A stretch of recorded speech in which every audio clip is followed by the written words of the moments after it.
Hola, hola Cecilia. ¿Estás hablando al grupo porque no te escucho nada?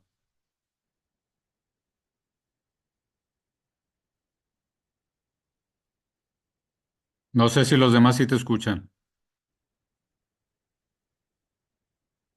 No, no te estamos escuchando. Escuchamos.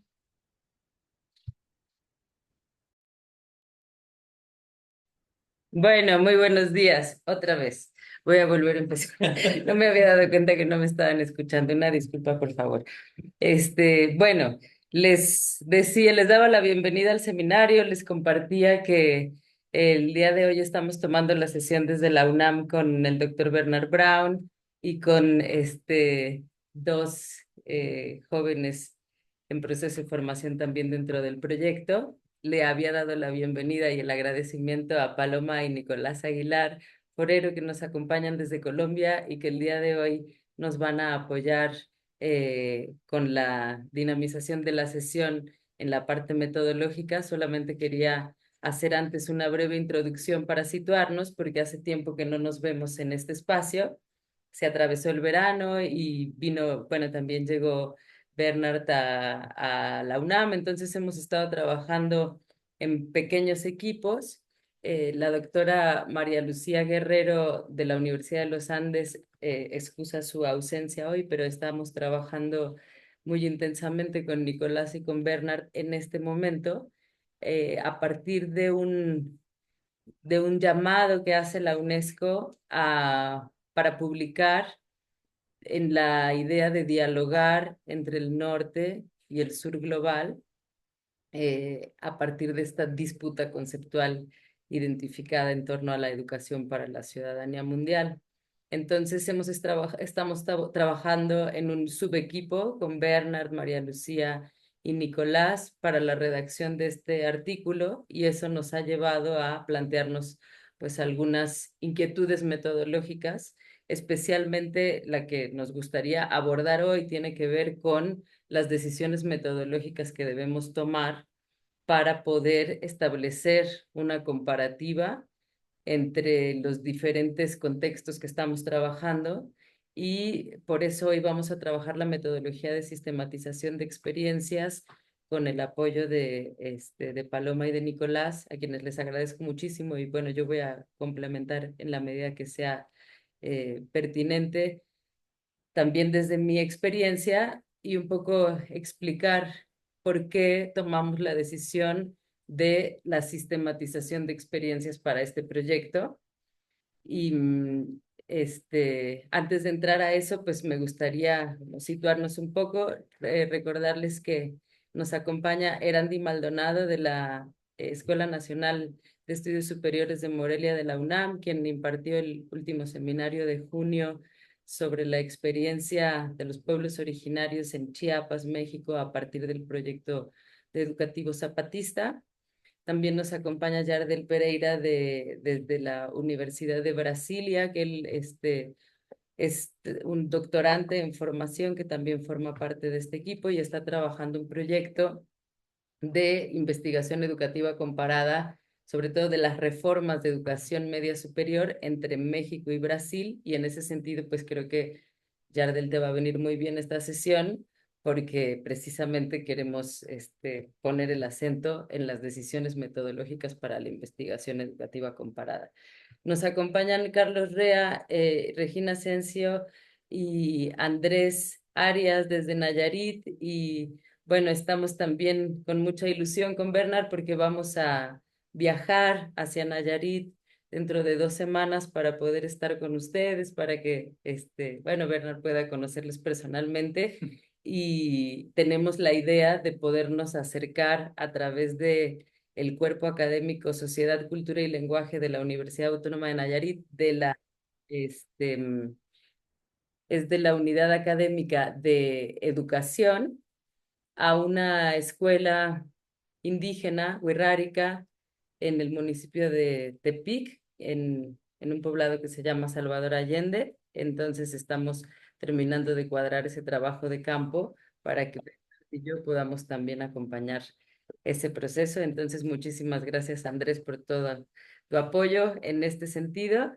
Y, y bueno, como les decía, pues estamos trabajando en diálogo con la UNESCO y eso nos parece pues interesante y relevante en términos también de posicionamiento en el sentido de las personas que estamos trabajando estos temas de educación para la ciudadanía mundial en diferentes latitudes y creemos que a partir también de esta propuesta que presentamos a este llamado de la UNESCO, después nos invitan también a participar en un Oxford Handbook, en un manual de Oxford para poder profundizar, en este caso, en estrategias docentes de educación superior para la ciudadanía mundial.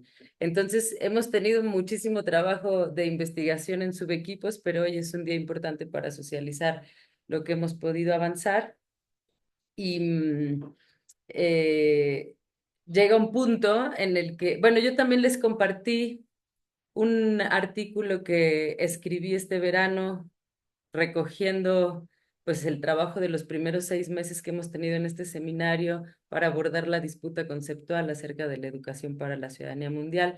Ya recibí los dictámenes, uno muy bonito y alentador y uno que me hace cuestionarme las maneras en las que nos decimos las cosas entre pares, pero vamos a atender las observaciones que se hacen. En este caso, creo que la crítica fundamental que se plantea es que no estamos poniendo en el centro el planteamiento de Henry Giraud y de Francisco Bárcenas aquí en México. Y bueno, creo que sí, efectivamente nos falta abordar esos autores en el marco de este seminario, pero que me parece que a partir de la riqueza de todo lo que hemos discutido aquí, hemos logrado articular ya un posicionamiento frente a esta disputa conceptual y también les hice llegar una primera invitación para la publicación que estamos preparando a raíz de este trabajo de investigación. Ustedes saben que esta investigación y estos trabajos están financiados en este momento por la Dirección General de Asuntos del Personal Académico de la UNAM y uno de nuestros compromisos es publicar un dossier especializado en una revista de alto impacto. Se nos hizo la invitación por parte de la revista Acta Sociológica de esta facultad y me parecía importante atender esa invitación. Yo nunca he publicado en la revista de casa y bueno, es una revista con bastante reconocimiento, entonces también hemos estado trabajando en esa dirección y en breve les voy a hacer llegar el llamado oficial a publicar en la revista. Todas las personas que estamos aquí estamos previstas como posibles autoras, entonces la invitación es abierta, serán artículos de 8 a 10,000 palabras en- y les voy a compartir la página de la revista para que puedan consultar las orientaciones para la autoría y los criterios editoriales. Y lo que me están pidiendo es que tengamos la mayoría de los manuscritos para el 31 de enero del próximo año. Entonces, pues quería comentarlo con ustedes desde ahora, finales de agosto del 2024, para que nos podamos programar y podamos ir a la idea allí. Eso fue lo que hablamos en la última sesión de seminario, pues es recoger ya las experiencias precisas, ¿no? Y en ese sentido, pues también tuvimos otra reunión en un subequipo antes del verano con Paloma Aguilar, que hoy nos acompaña y por eso me permití invitarla a dinamizar también esta sesión. Y me gustaría mucho que tú misma, Paloma, pudieras contar del proyecto en el que estás participando. Solamente introducir y decir que, bueno, de quienes estamos aquí, Erandi participó en esa reunión, Andrés también, que de hecho Andrés está regresando de Popayán. También me encantaría que nos pudieras contar fue ay, justo desapareció. Estuvo en ese congreso, coincidió con Julieta Aba, ustedes también la conocen en este seminario, ha participado de la Cátedra UNESCO de Educación para la Ciudadanía Mundial y Justicia Ambiental en la Unicinos de Brasil, iba a decir Sao Paulo, pero no, esto es Porto Alegre, en Brasil. Entonces, bueno, la red ha ido creciendo, hemos tenido diferentes enfoques para la investigación y tal como está planteado el proyecto, pues no esperamos tener un trabajo de campo conjunto necesariamente, ni estamos buscando un producto específico, sino ir generando conocimiento y publicando y compartiendo entre nosotras y nosotros nuestros principales resultados. Pero Andrés, sí, no te preocupes, yo solamente decía que también sería bonito que nos contaras cómo te fue en Popayán y si lograste encontrarte con Julieta Aba y un poco por dónde iban las discusiones en ese congreso. Entonces, si les parece bien, si quieren, primero escuchamos esa parte de Andrés, luego introduzco a Paloma y ya pasamos inmediatamente si nadie tiene o si alguien quiere agregar algo en este momento, me lo dicen. Y si no, para entrar de pleno, pues a la parte metodológica que hoy nos convoca. Cuéntanos, Andrés, ¿cómo te fue? Hola, buenos días. Gracias, Ceci. Pues nada más comentar, me estaba esperando ver aquí a Julieta porque sí nos encontramos efectivamente en Popayán, fue muy grata la, la, la fecha de estar allá juntos, platicar un poco, compartir algunas cosas. Me invitó a un número de una revista que ellos tienen en Brasil, y estoy viendo, pactando las fechas con lo que nos acabas de comentar sobre el número especial también con ustedes acá en México. Yo creo que sí, sí dan muy bien las dos fechas.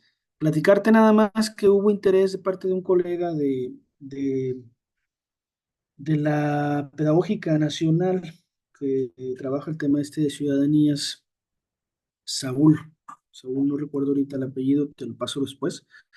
Me dijo que si lo podíamos invitar, quería compartirte esa información porque le interesa seguir analizando el tema de ciudadanía. Y compartirte también que el congreso en el que estuvimos, Julieta y yo, es un congreso grande, fueron como 600 participantes de muchos lados. Eh, eh, Hubo como 250 ponencias, un lugar muy bonito y trabajamos de cerca con la Universidad Intercultural Autónoma del Cauca. eh, y allí entre pasillos balbuceamos alguna idea para en un siguiente congreso en 2 años, que sería en 2026, proponer una mesa o una línea para seguir analizando el tema de ciudadanías y pueblos originarios. Eso sería todo, Ceci. Muchísimas gracias, Andrés, por compartirnos. Y también se me olvidaba decirles que estuvimos Bernard y yo también hace una semana y media en la Universidad Autónoma de Querétaro. Nos invitaron a la inauguración de la maestría en Educación para la Ciudadanía, que está a cargo de la Facultad de Psicología. Y allí yo compartí pues la síntesis del artículo que yo les envié, que está en proceso de dictamen, y creo que ese ejercicio me permitió ir situando cuál es nuestro posicionamiento frente a mm, también diría, a este reposicionamiento permanente de la UNESCO frente a esta estrategia de educación para todos y de específicamente de educación para la ciudadanía mundial.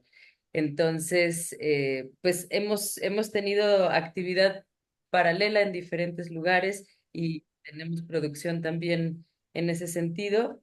Yo, Andrés, en relación con lo que comentas, también recibí la invitación de Julieta Aba para publicar en relación con su proyecto y de Ujú. hecho Nicolás, que está aquí con nosotros, pues forma parte del comité editorial de esa publicación.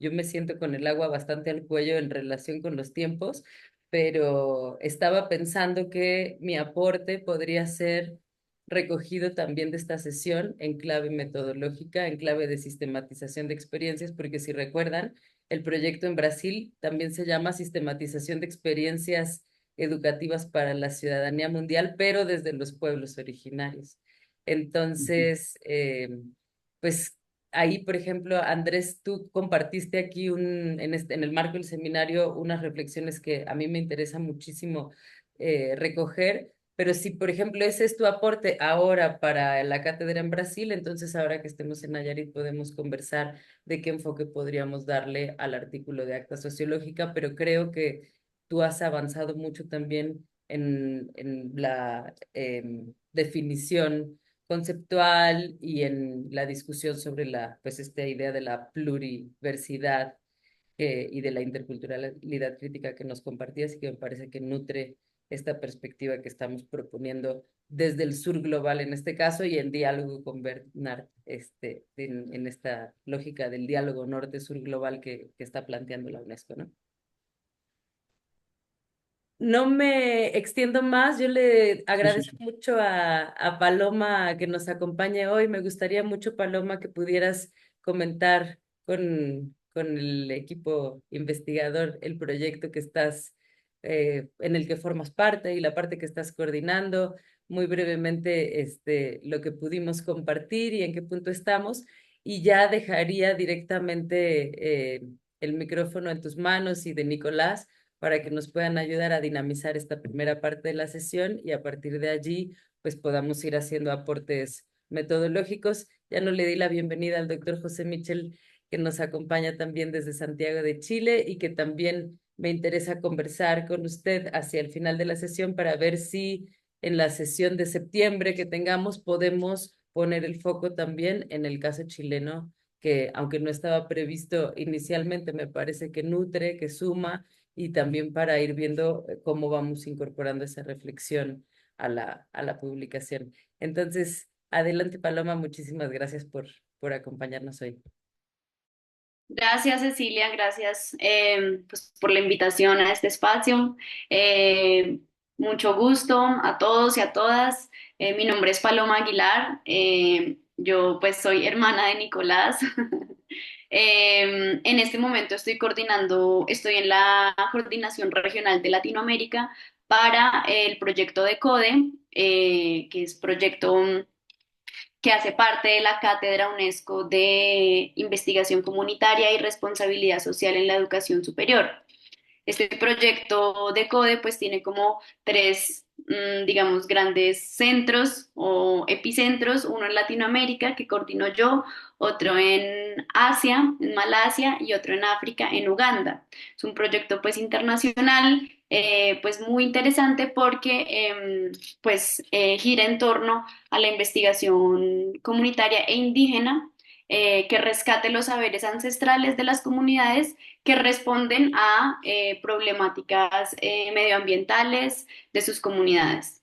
Entonces, pues digamos, la metodología precisamente que estamos utilizando para ese proyecto es la sistematización de experiencias, motivo por el cual pues ahí tuvimos este vínculo, pues con Nicolás obviamente hablamos, con Cecilia ya habíamos tenido pues también una sesión en donde compartimos un poco de esto.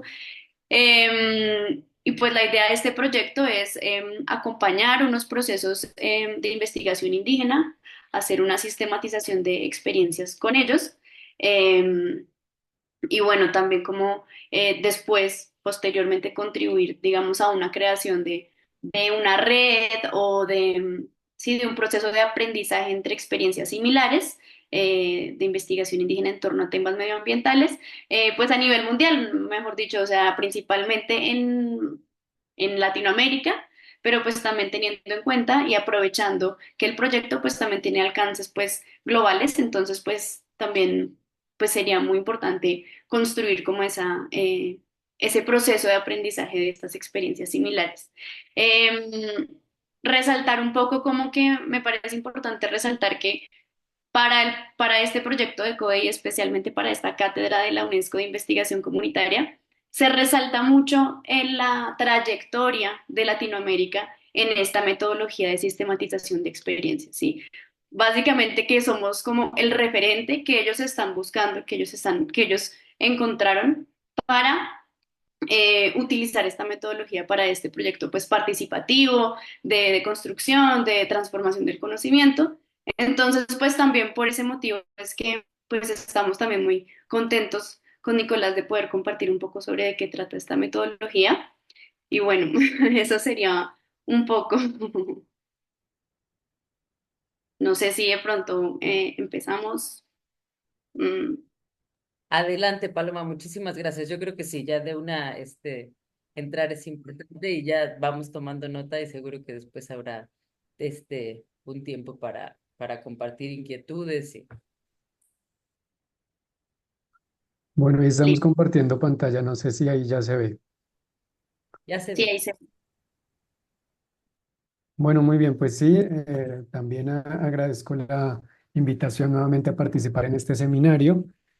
Como bien dice Paloma, pues además de ser hermanos, en realidad nos une ese interés por la investigación participativa, la investigación comunitaria y en particular la sistematización de experiencias. Quizás habría que decir lo que viene prácticamente de cuna, porque nuestros padres pues han hecho parte desde hace mucho tiempo y lo hicieron con especial ahínco en los años 80, eh, hicieron parte del movimiento pedagógico, promovieron distintas experiencias de educación popular, de experiencias de pedagogías alternativas.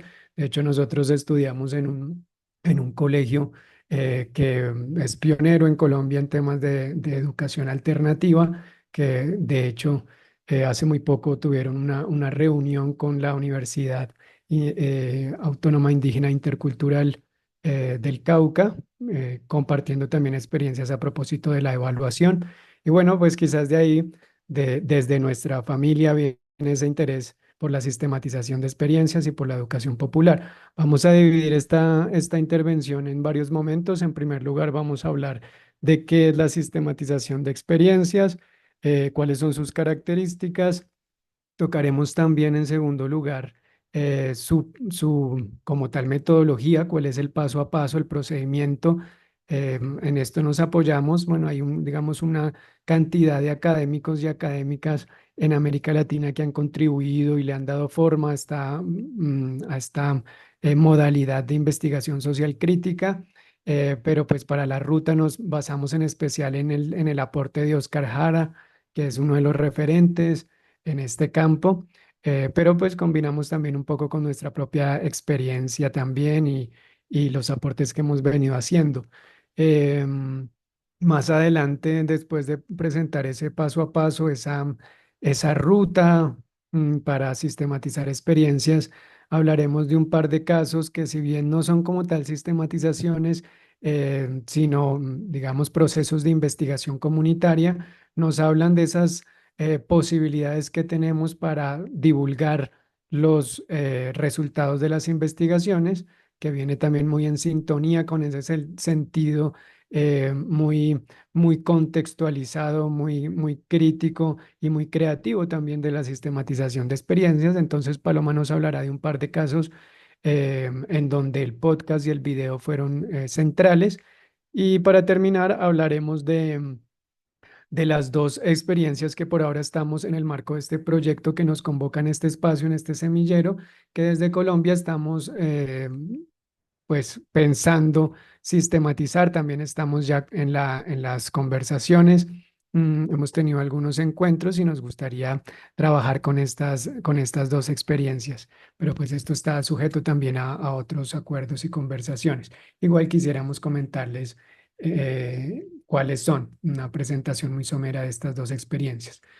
Eh, Podemos entonces comenzar con esta definición. Ay, perdón, me devuelvo un poquito, quería quitar esto.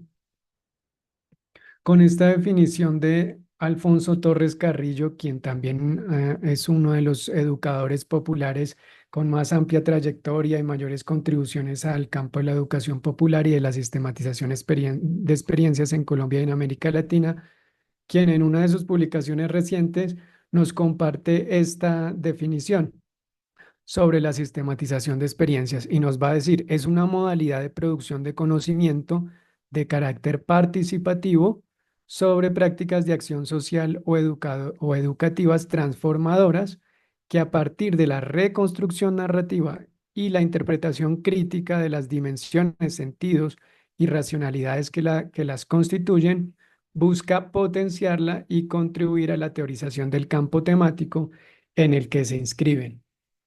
Hay que decir que la sistematización de experiencias pues ya tiene una amplia trayectoria. Algunos, de hecho el propio Alfonso Torres sitúa sus orígenes en los años 70, muy ligado a un proceso de reconceptualización del trabajo social como campo profesional, que digamos en este tiempo estaba reaccionando frente a las corrientes más positivistas y tradicionales en el campo y empezaba a apostar por otras formas de producción de conocimiento. más adelante en también las experiencias de educación de adultos y en especial ya de educación popular en los años 80 y en los años 90 pues empieza a tomar cada vez más fuerza y bueno, desde principios de este siglo, ya la sistematización de experiencias es una de estas modalidades de investigación que son muy utilizadas en distintos proyectos por distintas organizaciones, tanto organizaciones de la sociedad civil como pues comunidades, organizaciones comunitarias, pero también incluso organizaciones de cooperación internacional, digamos, distintas entidades han visto en esta forma de investigar pues una salida y una posibilidad frente a otras modalidades de investigación eh, que por su naturaleza de pronto pues ya han cumplido un ciclo o por lo menos se intenta generar alternativas frente a esas maneras de investigación de pronto más tradicionales, más extractivistas que parten de ese supuesto de objetividad asociada a la distinción entre sujetos y objetos de conocimiento, pues la sistematización de experiencias rompen con todo esto y quizás por eso empieza a escalar y a utilizarse bastante. Aquí ya vemos en esta definición pues varios de los rasgos de las características centrales de esta forma de investigar, pero podemos puntualizarlas en la siguiente diapositiva a propósito de sus características, que es, como veíamos entonces, y vamos a ir destacando algunos puntos, es una producción intencionada de conocimientos, habría que decir en primer lugar, toma distancia frente a las prácticas cotidianas para comprenderlas en su complejidad, puede resolver una necesidad, un problema a través de dicha comprensión. Entonces, digamos que no es algo necesariamente, a veces se piensa así, la sistematización de experiencias como simplemente una conversa, un conversar, algo solamente espontáneo. Tiene mucho de esto, pero pues también tiene de una intencionalidad. Incluso partimos de un plan de sistematización, como ya vamos a ver. Otro asunto es una producción colectiva de conocimientos, privilegia la producción, digamos, la centralidad y la concepción del conocimiento como una actividad colectiva, no como algo que se realiza o emana pues de un proceso netamente individual, autorreferencial. No, pues es una producción colectiva, lo cual significa reconocer a los sujetos, de hecho, como sujetos de saber y el conocimiento como una actividad colectiva, como lo estaba mencionando. Reconoce la complejidad de las prácticas educativas y sociales, esto es importante porque en la sistematización de experiencias, digamos, se asume que las experiencias, no son simplemente una secuencia estructurada y rígida de vivencias, sino son procesos complejos, tensionantes, contradictorios, contingentes, inciertos también, abiertos. Siempre las experiencias pues están en construcción, en transformación, y por lo mismo, pues también están atravesados por toda clase de conflictos, de disensos. Entonces, esta forma de investigar también no hace caso omiso al conflicto, sino todo lo contrario, lo integra como parte constitutiva de las relaciones sociales y de las experiencias mismas. No se trata, cuando hacemos sistematización de experiencias, de proyectar imágenes idealizadas de aquellas experiencias con las que trabajamos, pretendiendo pues que tienen ciertos privilegios epistémicos o que están más allá del bien y del mal, por decirlo de alguna manera, y que son ajenas también a las tensiones, a los conflictos, a las relaciones de poder, a las rupturas internas. No, todo lo contrario, se trata de incluir todo esto como parte constitutiva de la experiencia misma y además aprender de esas situaciones de tensión, de conflicto, que muchas veces también enriquecen y son el factor de transformación y fortalecimiento de las mismas experiencias.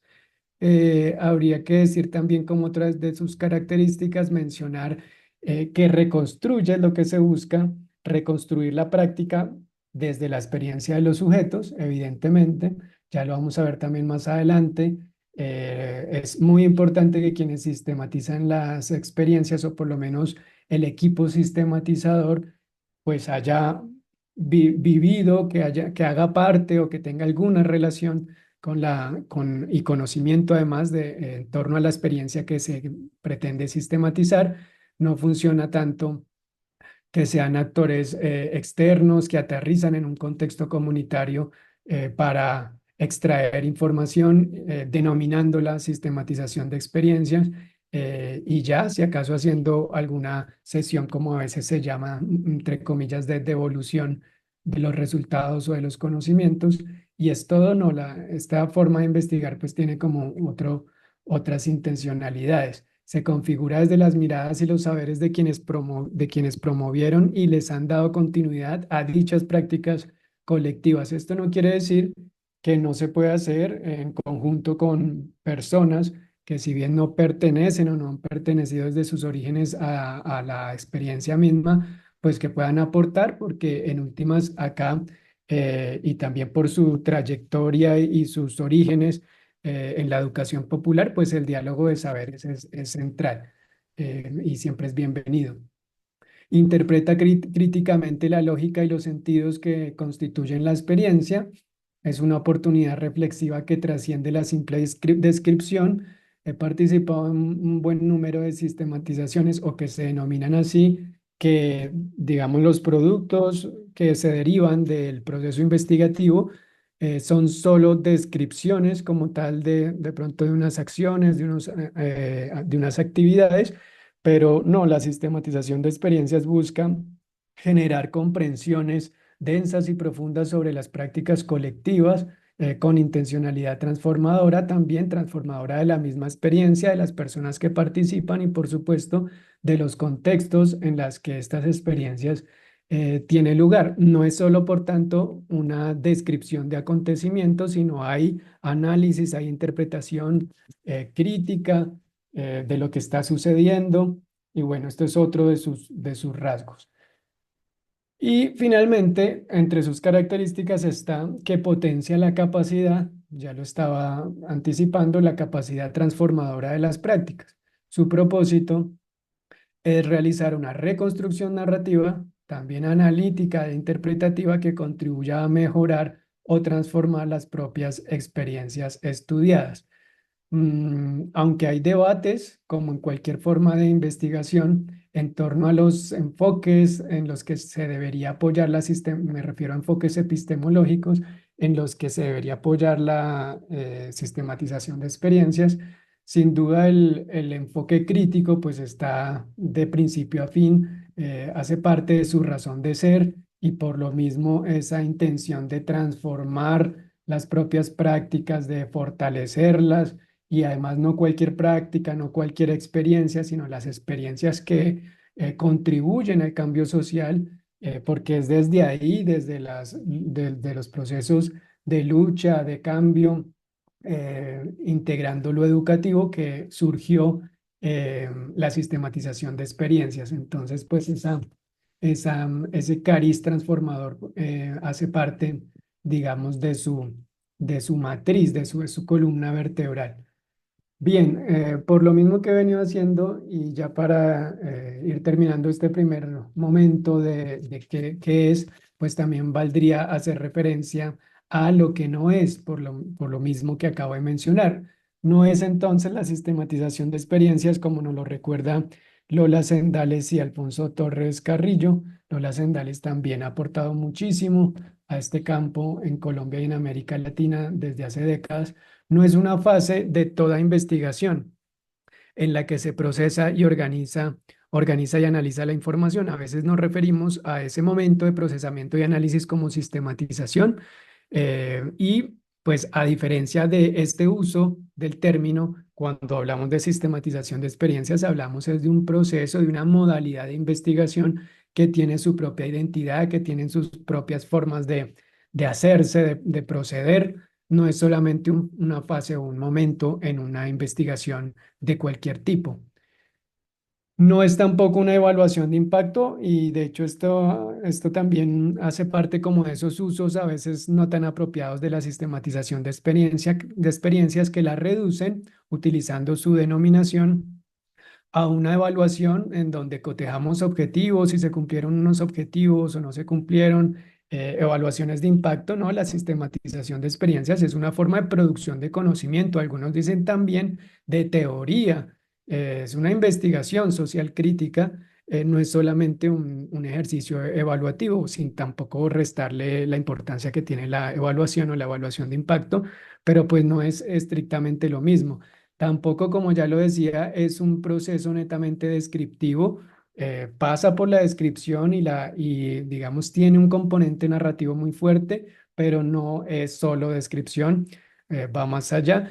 Y tampoco es, esta es una crítica que hace Alfredo Guizo, quien también ha aportado mucho a la educación popular y la sistematización de experiencias, tampoco es solamente como se ha venido utilizando como una forma de justificar propuestas e inversiones. Yo mismo he trabajado para, no voy a mencionar los nombres, pero para varias organizaciones de cooperación internacional que utilizan la sistematización de experiencias muy ligado a una concepción más de evaluación de impacto, solo que integrando las voces de las comunidades para justificar sus proyectos, sus inversiones, para decir que todo está funcionando muy bien, y que vale la pena seguir, digamos, teniendo la inversión o dándole continuidad como a esos recursos que se están ejecutando. Y ya, y se utilizan de manera instrumental las voces de las comunidades solo para justificar esas propuestas y también se utiliza pues de manera a nuestro juicio pues equivocada la denominación de sistematización de experiencias para ello. No, como lo he venido diciendo, pues es un proceso de construcción, incluso de teoría, desde y sobre la práctica, con la intención de fortalecer, de enriquecer esas experiencias que apuestan por el cambio social, por la transformación educativa y pedagógica, porque desde ahí surge y para eso surge desde la comunidad y para la comunidad la sistematización de experiencias. No busca tampoco en el mismo sentido, sistematizar cualquier experiencia, ¿sí? Sino aquellas que aportan a la transformación de los contextos, de las vidas y los territorios. Pues bien, aquí tenemos entonces algunas consideraciones de tipo pues conceptual de lo que podría ser una definición soportada en algunas de las personas que han contribuido al campo. Como ya decía, tampoco es un campo, una forma de investigar que esté ajena a interpretaciones, a posturas. Les pongo un ejemplo. Algunos enfatizan más en el carácter hermenéutico comprensivo de la sistematización de experiencias y dicen que desde ahí se debería desarrollar especialmente y otros y otras, y ahí en lo particular me incluyo, enfatizamos más en su carácter crítico, en su carácter participativo, colectivo y transformador, pero pues es parte también de un debate. Bien, vamos a pasar al segundo punto que tiene que ver con la ruta y el paso a paso para sistematizar experiencias. Hay que decir de entrada que igual tampoco se trata como de una camisa de fuerza o de un modelo estandarizado. No, la sistematización de experiencias tiene esto que la hace muy, muy rica y muy bella, y es que precisamente es una aproximación muy flexible que surge desde las comunidades para las comunidades y por tanto se adecúa, se adapta a las particularidades de estas, como también de los territorios, de los contextos. Entonces es muy abierta a hacer adaptaciones, cambios, pero pues esto no significa que no se pueda tener como una suerte de lógica o camino posible que ya en conjunto pues se definirá si ese camino es el más apropiado o si se le hacen algunas adaptaciones, cambios, pero en la experiencia que hemos tenido con Paloma, el camino que hemos seguido y nos ha sido muy útil, se basa en un conjunto de pasos o momentos, también muy inspirados, como ya decía hace un rato, en el trabajo y los aportes de Oscar Jara, que nos va a decir, por ejemplo, que el primer momento es el momento de, digamos, de arranque, de partida.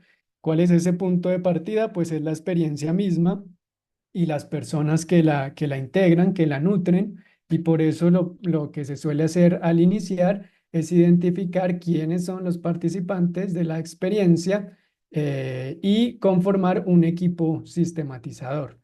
Para eso utilizamos a veces algunas herramientas o formatos que tenemos para todo esto y que eventualmente si es de interés los podemos compartir, pero pues son tablitas, son matrices con las que, por ejemplo, hacemos esta identificación de los participantes de la experiencia con su información, sus datos, el tipo de participante en la experiencia, porque obviamente hay participaciones distintas, roles diferentes.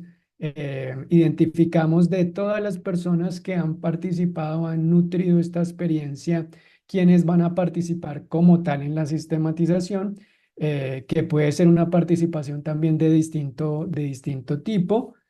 No sé, estar en un espacio, en un grupo focal, o participar con su testimonio en una entrevista. Pueden ser diferentes las formas de participar, pero en todo caso es importante como punto de partida definir cuál va a ser el equipo sistematizador, quiénes son las personas como tal que pues van a estar en el diseño, en la realización de las actividades, en la interpretación crítica, liderando todo el proceso como tal.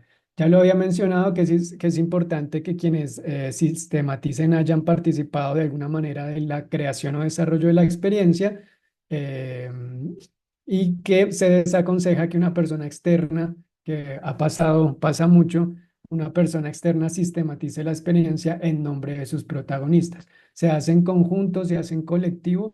Esto obviamente no es fácil porque siempre hay ahí también tensiones, los roles al ser diferentes y pues significan también posturas distintas, relaciones de poder, etcétera. Entonces es difícil, pero eso también la hace como modalidad de investigación muy interesante. En todo caso, además de identificar las personas que participan o configurar especialmente ese equipo sistematizador, arrancamos por identificar cuáles son los registros que tenemos de la experiencia, los registros que la experiencia ha dejado en su trasegar, en su trayectoria.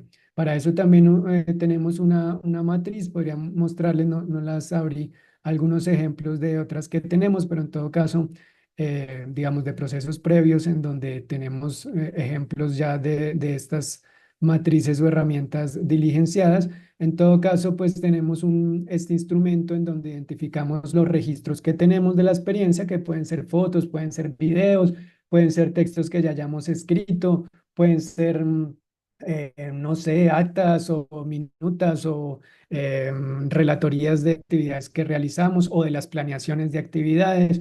No sé, hay mucha diversidad acá posible. En todo caso, lo situamos en esta matriz, el tipo de evidencia, la ubicación, que puede ser física, que puede ser virtual, y el responsable, que en muchos casos, pues digamos, puede estar en una carpeta que alguien tiene el acceso, si es digital, pero también en físico, en algún lugar. Bueno, hay algún responsable. Entonces partimos por reconocer esa experiencia, cuál es, quiénes son sus participantes, cuál va a ser el equipo sistematizador y qué registros por ahora tenemos de la experiencia, porque evidentemente toda experiencia deja huellas, deja registros y hay que partir por identificar qué tenemos.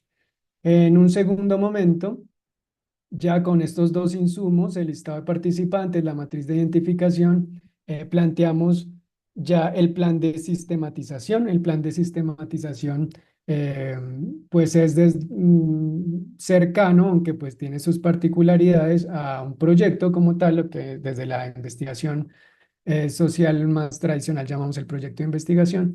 Acá le llamamos el plan de sistematización y en definitiva consiste en definir, en plantear el qué y el cómo de la sistematización. Delimitar, por ejemplo, cuál es la experiencia como tal, dónde y cuándo se realizó y de cuándo vamos a sistematizar. No tiene que ser necesariamente una experiencia que ya haya terminado o que tenga años de trayectoria, digamos décadas de trayectoria. No, puede ser una experiencia reciente que queremos sistematizar, que sigue realizando actividades, que está en curso. Es posible, pero en todo caso es importante definir cuál es, dónde y cuándo se realizó, tener claro esto. ¿Para qué vamos a hacer la sistematización? Pues definir unos horizontes de sentido, unos propósitos para hacer nuestra sistematización. Definir también lo que se llama el eje de la sistematización, porque las experiencias al ser tan amplias, tan complejas, pues pueden tener toda clase de dimensiones, de características, de relaciones, de prácticas, y no es posible sistematizar absolutamente todo. se suele privilegiar algún aspecto en particular que nos interesa. No sé qué pasa en esta experiencia comunitaria que trabaja en la protección de, no sé, del agua, de esta quebrada, de este río. ¿Qué pasa ahí en torno a pues, las relaciones de género? O sea, si hay prácticas diferenciales en las prácticas de cuidado y de relación con el agua a propósito del género, puede ser, o en temas de aspectos socioemocionales, en dinámicas de participación. En fin, uno define un eje de especial interés en torno al cual desarrolla el proceso de sistematización. Delimitar los puntos de llegada, cuáles son los productos a los que esperamos llegar con nuestra o que esperamos elaborar con esta sistematización, cosa que por cierto, y como este ejercicio que estamos haciendo pretende darnos también pistas para este proyecto conjunto en el que estamos, pues deberíamos partir por responder en conjunto esta serie de preguntas y tener nuestro plan conjunto de sistematización y definir, por ejemplo, cuáles son esos puntos de llegada. Claro, ya hemos hablado por la presentación que hacía Cecilia hace un momento de productos escritos, de artículos, de capítulos de libro. Digamos, esto es parte de los lugares a los que esperamos llegar, pero de ahí para allá podríamos hacer muchas cosas más también, ¿no? Videos, exhibiciones, programas radiales, infografías. Cada equipo de sistematización define de acuerdo a sus posibilidades, obviamente también sus tiempos, sus recursos, qué quiere o a dónde quiere llegar, cuáles van a ser esos productos.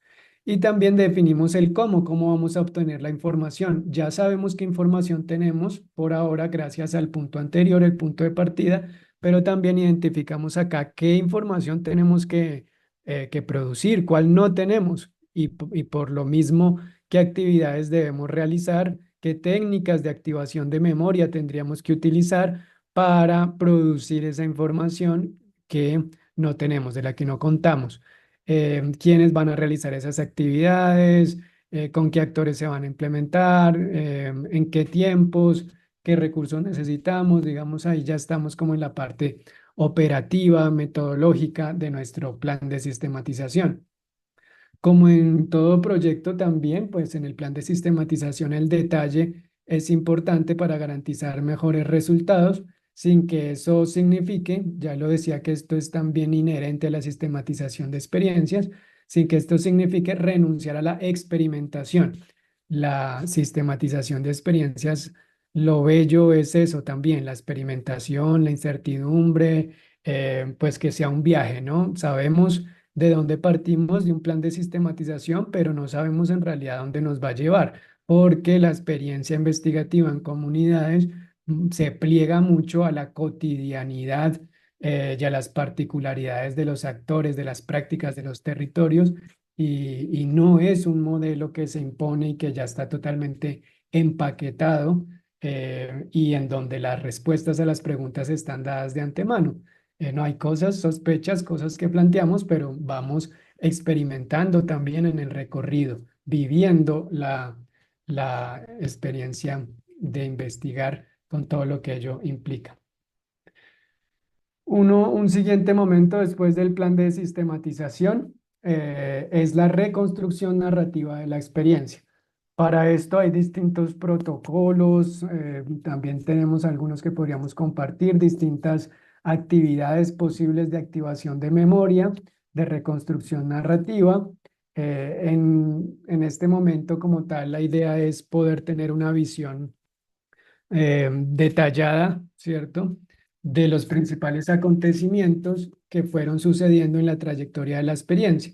Y para ello podemos apelar a las distintas técnicas o herramientas que pueden ser entrevistas, que pueden ser talleres, que pueden ser grupos focales, que pueden ser líneas del tiempo, que pueden ser cartografías, que pueden ser, digamos, aquí está muy abierto también a la propuesta del equipo de sistematización con Paloma en experiencias de sistematización previas que hemos hecho. Creo que en algún espacio tuve la oportunidad de compartirles acerca de una que hicimos en el suroccidente de Colombia, pues de hecho en el Cauca, cerca a Popayán, en Guanacas, con bibliotecas rurales.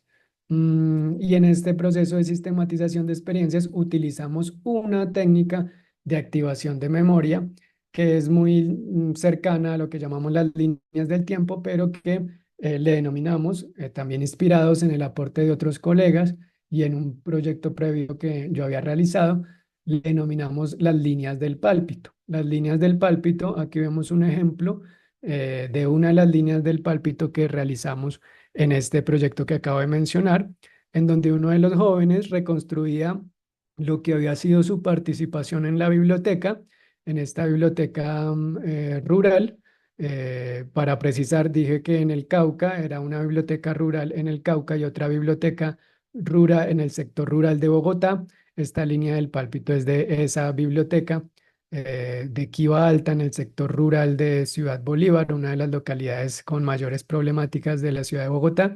Y este joven aquí contaba, no sé si se alcance a ver bien, pues reconstruía su trayectoria, indicando que es la particularidad y por eso se llama línea del pálpito, cómo había sido su vinculación emocional a lo largo del tiempo en la biblioteca. Entonces, en esta línea del pálpito lo que hacemos es ir mencionando los hechos, los hitos, los momentos significativos asociados a aquellas emociones que en ciertos momentos abrigan, alegran, que algunos llaman emociones positivas, son los picos altos. A mí no me gusta llamarlas así, pero también los picos bajos, que son esos momentos de frustración, de dolor, de que no sabemos, que no salen las cosas como esperamos. Entonces, esos picos altos y picos bajos son las emociones asociadas a unos momentos en particular en la trayectoria de la experiencia. Lo hacemos usualmente de manera individual, cada quien hace el ejercicio, pues esto es en el marco de un taller en donde convocamos a distintas personas y cada quien hace su línea del pálpito, recordando, pues son ejercicios de activación de memoria cuando inició su participación, en este caso en la biblioteca, y qué fue pasando, cuáles fueron esos hitos significativos y qué pasó en su subjetividad a nivel de las emociones que convergieron en cada uno de los momentos de la trayectoria de la experiencia. Lo hacemos de manera individual y luego en el mismo taller, cada persona que participa comparte su línea del pálpito, entonces va socializando su línea del pálpito y en conjunto es el tercer momento de esta actividad. Desarrollamos o elaboramos una línea del pálpito colectiva. Porque uno empieza a ver entonces que en las historias particulares, individuales, pues aparecen ciertos hitos y ciertas emociones que empiezan a coincidir. Y entonces vamos identificándolas y después en conjunto, en pues en algún espacio en el que decidamos graficarlo, elaboramos en conjunto esa línea del pálpito de la experiencia colectiva. Y con esto, pues toda la actividad también es grabada y con esto después lo utilizamos como un insumo para esa parte de reconstrucción narrativa de la experiencia. El siguiente momento es, ya casi terminando, la interpretación crítica como tal. Ya tendremos acá varios insumos, tendremos todo el material que identificamos al principio, tendremos registros de las distintas actividades que hagamos. Acá acabo de mencionar uno que es un taller de línea del pálpito, pero pues uno suele combinar actividades, no es solo esto, sino también puede hacer después entrevistas, puede hacer combinar distintas formas de activación de memoria y de reconstrucción narrativa de la experiencia. Con todos estos insumos, pues ya hacemos la interpretación crítica que se suele hacer. Claro, hay personas que lideran, pero también se puede hacer de manera colectiva en sesiones, en talleres, en donde vamos poniendo de manifiesto algunos puntos que empezamos a identificar. Claramente, igual debemos hacer un procesamiento, organización de la información, categorización, dependiendo o con base en algunas categorías que en conjunto también como equipo sistematizador definamos. Por ejemplo, en esta que acabo de mencionar y en otras en las que hemos participado, pues hemos organizado los documentos o los informes en torno a un conjunto de elementos, como pueden ser las intencionalidades, qué objetivos específicos se trazó la experiencia desde el inicio, qué necesidades o problemas buscó enfrentar, como sus orígenes, las acciones, en segundo lugar, qué actividades y estrategias se implementaron, los roles, qué roles desempeñaron los diversos actores, los resultados a nivel de logros. Todo esto pues siempre va alimentado desde las distintas voces que hemos recogido en los espacios, talleres o actividades de activación de memoria, los logros, los apoyos con los que contamos para llegar hasta este punto, las barreras que son las dificultades que se han presentado, y la prospectiva. Como decíamos, la sistematización de experiencias tiene esa intención de enriquecer esas experiencias de cambio, de transformación educativa y social. Y por lo mismo siempre tienen una sección muy fuerte de prospectiva, de pensarnos a futuro. En varios proyectos, entre otros este que hicimos con Paloma, utilizamos, no lo incluimos acá en las diapositivas, pero utilizamos para la visión a futuro una actividad basada en metáforas. Entonces les pedíamos a las personas en los talleres que dijeran su experiencia, que relacionaran o vincularan su experiencia con algún elemento de la naturaleza, con algún objeto, y que éste les sirviera para pensar qué pasa en el futuro. Entonces, pues es muy, muy bello porque aparte de esas metáforas que aparecen y que las dibujamos, las graficamos también, se utilizan como parte de los documentos de los textos y bueno, pues salen cosas muy hermosas como que la experiencia que hacemos en mediación bibliotecaria o en construcción de paz la entendemos como un árbol de naranjo o la entendemos como una mariposa, o la entendemos como, bueno, aparecen distintas formas de asociar desde un lenguaje más figurado y también desde ahí lo utilizamos para pensar esa perspectiva, pero en últimas, pues es cómo visualizamos la experiencia en el futuro.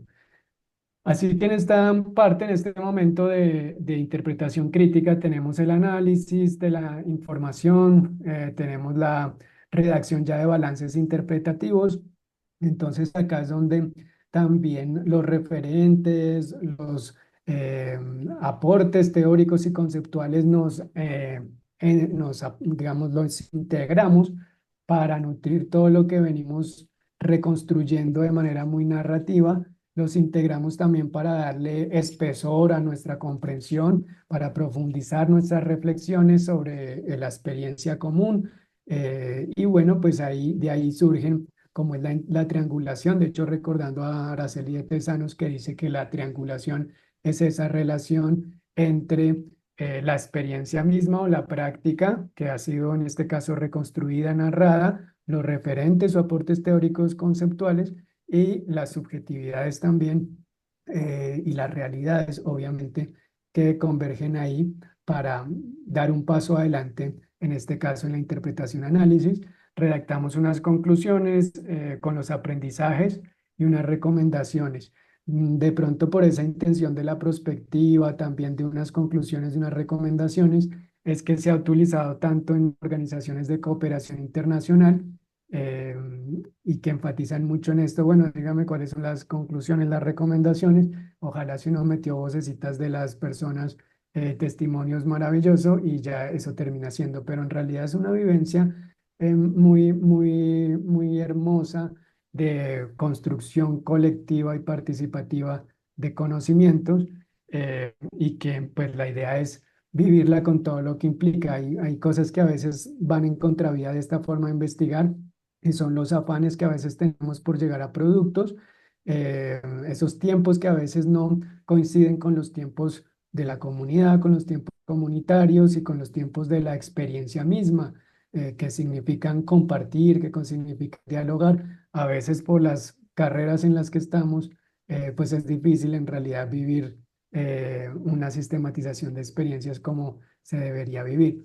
Ya el punto de llegada es ese diseño de una estrategia de comunicación de resultados y aprendizajes en las que se definen los objetivos, los destinatarios, las actividades, los materiales. También tenemos para esto algunas matrices o algunas preguntas orientadoras que pueden servir, como el que vemos acá. Uno define el objetivo que esperamos de la estrategia de comunicación, el público objetivo, quiénes son los destinatarios de nuestra estrategia de comunicación. Claro, esta es una forma de investigación participativa, comunitaria. Podríamos definir como público objetivo de pronto a un público académico internacional está muy bien, pero por lo mismo que estoy diciendo, que es una experiencia participativa comunitaria, pues nuestro público en realidad deberían ser otros, ¿cierto? Y deberíamos pensar muy bien cómo llegar y cómo comunicar. Probablemente el artículo académico eh, pues nos sirve para llegar a y participar de unas conversaciones de las que queremos participar, pero también necesitamos pensar en otros públicos y en otras formas de comunicar los aprendizajes. ¿Cómo lo vamos a hacer? Foros, talleres, videos, infografías, historietas, programas de radio, exposiciones fotográficas, murales. Bueno, ya vamos a ver un par de ejemplos al respecto. Y el procedimiento, qué secuencia de actividades nos va a permitir cumplir ese objetivo ya a nivel comunicativo, quiénes van a liderar esas actividades, en qué tiempo las van a hacer. Es una organización también de esto que no es menor, no es marginal, no es secundario, que es la comunicación de los aprendizajes, que de hecho no empieza en realidad, o aunque está planteado de manera un poco lineal para efectos más pedagógicos, ¿cierto? En unos momentos, en unas fases, primer punto de partida, después esto, después esto, después esto, pues claramente esto es cíclico, esto es como de ires y venires, de vueltas y revueltas, como se llama un libro por ahí. Es mucho más complejo que esto, ¿no? Y la comunicación de aprendizajes inicia desde el principio, desde que comenzamos a conversar y a planear lo que vamos a hacer desde el plan de sistematización. Pero en todo caso hay que dedicarle un momento especial para diseñar nuestro plan también de divulgación y bueno, y los productos a los que vamos a llegar.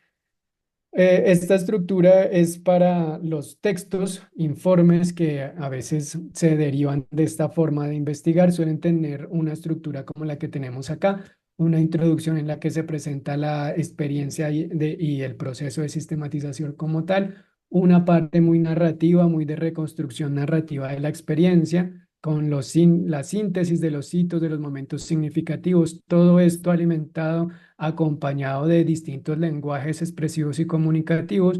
Esto no es solo una reconstrucción cronológica lineal, rígida y fría, sino que tiene usualmente fotos, imágenes, por ejemplo, en los ejercicios que hemos hecho. Incluimos las líneas del pálpito, incluimos las metáforas que construyen las propias comunidades, que diseñan, que pintan, que dibujan. En fin, pues suelen ser textos muy narrativos, muy ricos, muy vivos, muy coloridos también y muy polifónicos. Esa es la idea de esa reconstrucción narrativa.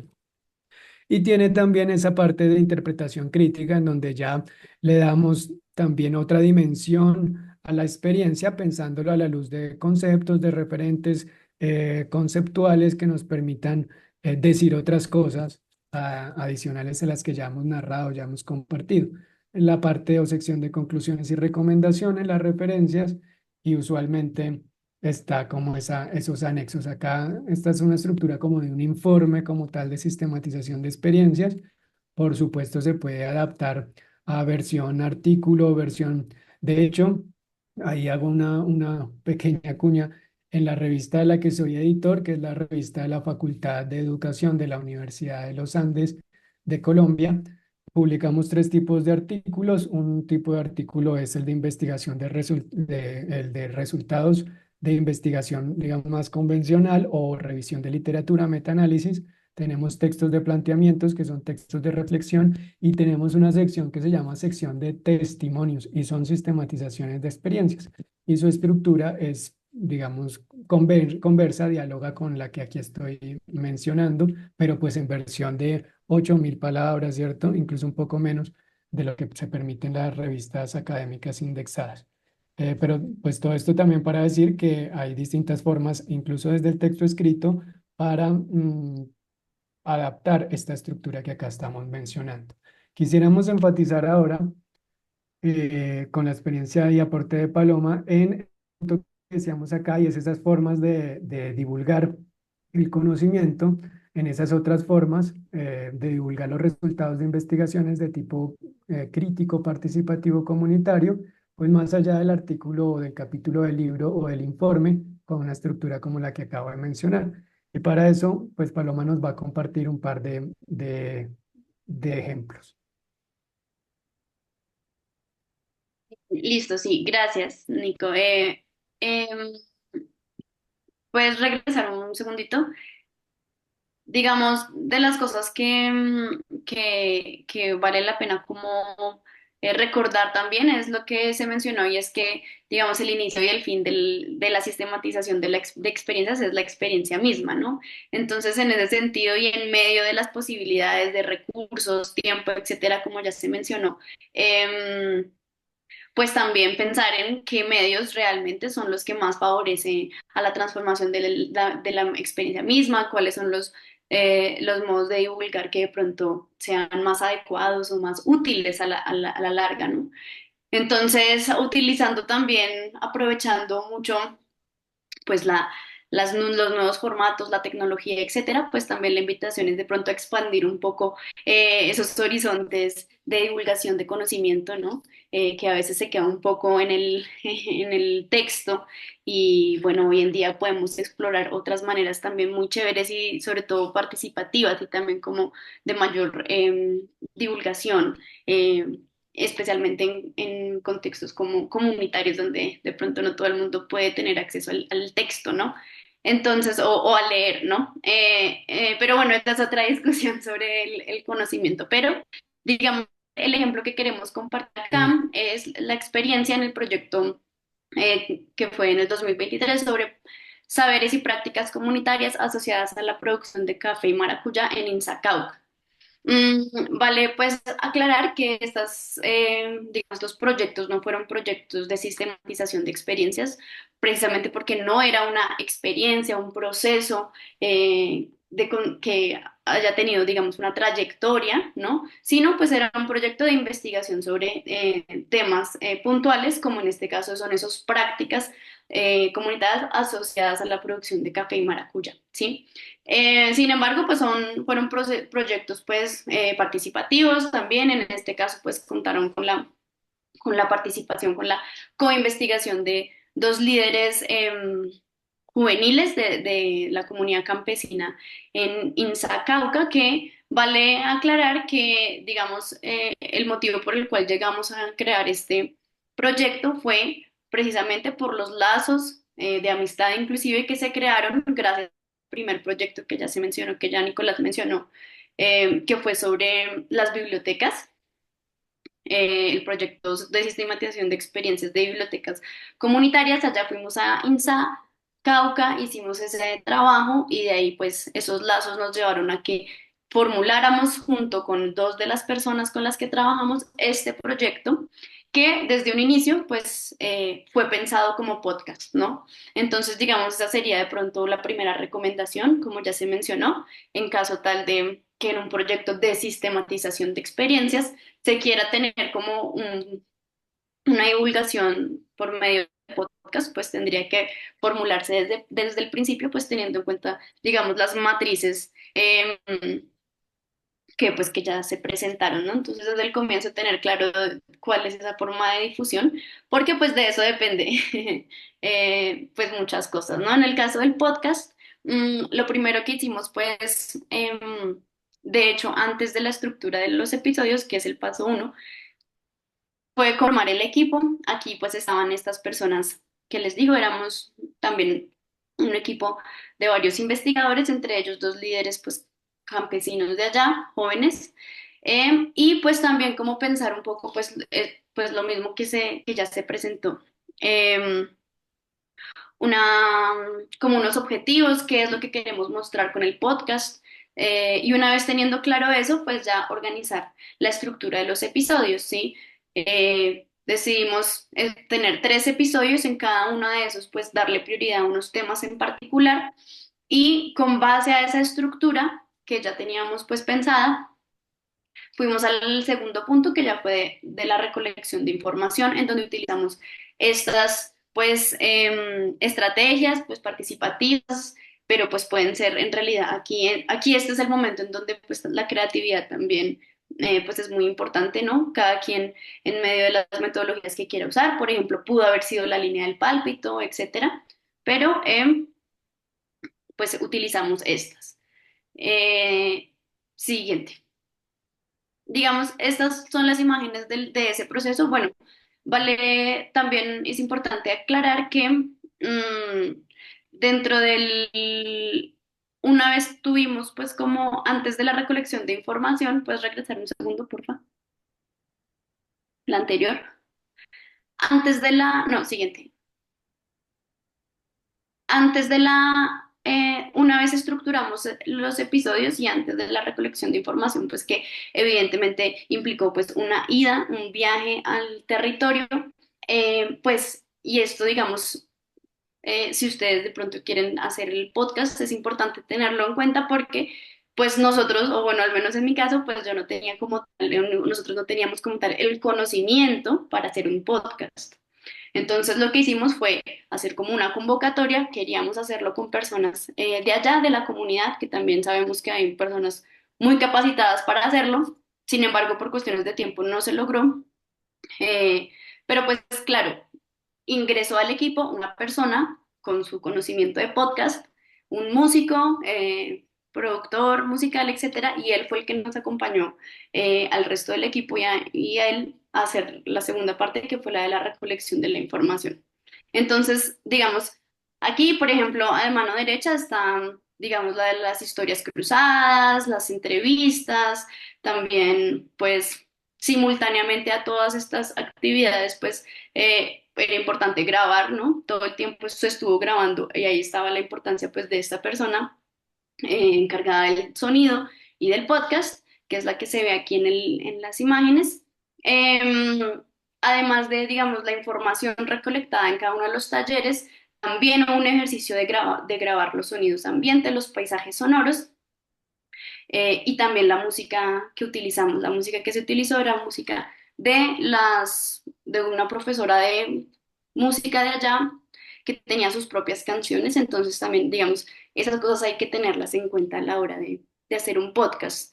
Cada actividad que se haga, pues está acompañada de la grabación, pues obviamente de unos equipos, de un conocimiento, por eso pues es importante como establecerlo desde el inicio porque pues requiere son unas especificidades técnicas. Aquí pues hay más ejemplos aquí lo que hicimos fue de observación participante, estar allá en el momento en donde las personas pues cosechan los alimentos y también fue la cuestión de grabar los sonidos pues ambiente y en el contexto. Después se hizo un procesamiento de datos y la selección de los audios en donde pues es un ejercicio supremamente largo de escuchar cada una de las grabaciones que se hizo en cada uno de las actividades y esto pues teniendo en cuenta de nuevo la estructura del capítulo y los temas que se van a tratar en cada capítulo o episodio y seleccionar los audios pertinentes para cada sección, ¿no? Entonces aquí, por ejemplo, lo que vemos es la estructura temática, entonces los audios que hablan, por ejemplo, los que están en color azul, entonces son los que están relacionados al cuidado del agua, el agua, etcétera, y los que están en amarillo, entonces sobre los agroquímicos, medio ambiente, aguas, mieles, etcétera. Y bueno, todo eso pues tiene que ver con esa estructura que ya previamente se hizo de los capítulos. Luego, pues es la creación del guión de cada episodio. Básicamente qué se quiere, qué sonido va en cada lugar, cuál es también la voz en off, qué diálogo va a ir acompañando cada episodio y pues también intentar hacer un poco como la duración de cada momento. Y bueno, la grabación de voces en estudio y edición, pues que eso también corresponde a ese conocimiento pues técnico de la elaboración del podcast pues no todos tenemos, pero pues que hace parte estrictamente del trabajo pues de esta persona. En el caso del video documental, pues fue en un proyecto que elaboramos con unas compañeras de un colectivo que era en unos lavaderos comunitarios en Bogotá. El proyecto se llamaba Prácticas Patrimoniables en torno al cuidado como formas de resistencia de mujeres cuidadoras en los lavaderos comunitarios del barrio Antigua Fábrica de Loza en Bogotá. Entonces, pues, de nuevo, sabíamos que desde el inicio del proyecto, pues sabíamos que era un proyecto que iba encaminado a la creación de un video documental. Contratamos también, pues, a otra compañera que ella nos acompañó durante todo el tiempo, pues en la recolección de los videos, de la información. Y pues digamos lo mismo, aquí en la recolección de información hicimos unos talleres, entrevistas, mingas, etcétera, pero pues aquí puede ir cualquiera, cualquiera de las metodologías que se quieran utilizar y bueno, la idea es que simultáneamente a todas estas se grabara el video de las actividades. Digamos, ese es un ejemplo, unas imágenes de lo que fue. Cada uno de los talleres pues también tenía un micrófono, las mujeres, las imágenes, las entrevistas también. Entonces pues la verdad fue un proceso muy, muy bello, muy bonito y que quedó consolidado pues en un video cuyo objetivo también era mostrar pues la historia de los lavaderos y también como eh, la importancia de las mujeres en la conservación de este lugar que es patrimonio, ¿no? Entonces, bueno, sí, esos son los ejemplos. Y de este proyecto resalto mucho la siguiente, porfa. Bueno, antes de eso, de nuevo, el procesamiento de los datos, la selección de las imágenes, de los audios, de los videos en un esquema similar a este. De nuevo, muy similar a lo del podcast, ¿no? De escoger muy bien qué es lo que queremos que vaya en cada episodio o en cada minuto. Es un poco tedioso y extenso, pero es, digamos, de las cosas más importantes, ya como ese procesamiento y selección. El anterior, después, bueno, la elaboración del documental, que de nuevo es estrictamente pues, de una persona que sepa hacerlo. Y ahora sí, digamos, resalto mucho de este proyecto precisamente esa estrategia de comunicación o de divulgación de este documental, ¿no? Aquí lo que logramos hacer fue una feria de socialización, hicimos una feria, aquí pusimos en una galería de fotos, pues colgamos a manera de tendedero de ropa los productos, los diferentes productos que hicimos en esos encuentros, las fotos, presentación de artistas, olla comunitaria y la presentación del documental. Siento que en este caso, pues también de nuevo, la creatividad de cada quien juega un papel importante, pero es, digamos, muy bonito darle como un lugar importante a ese compartir de resultados, ¿no? Porque fue un proceso que vale la pena también como culminar de una manera pues agradable y colaborativa como lo fue en este caso de este proyecto. Eso, digamos, les quería compartir un poco de estas dos formas Mm, en donde, si bien no fueron de sistematización, sí puede de pronto tener en cuenta, sí pueden tener en cuenta pues las personas que quieran utilizar otros formatos a la hora de divulgar los resultados de una sistematización de experiencias. Eso sería. Gracias, Paloma. Sí, y bueno, a quienes les interese también los podcasts y lo del documental, podríamos compartirlo más adelante.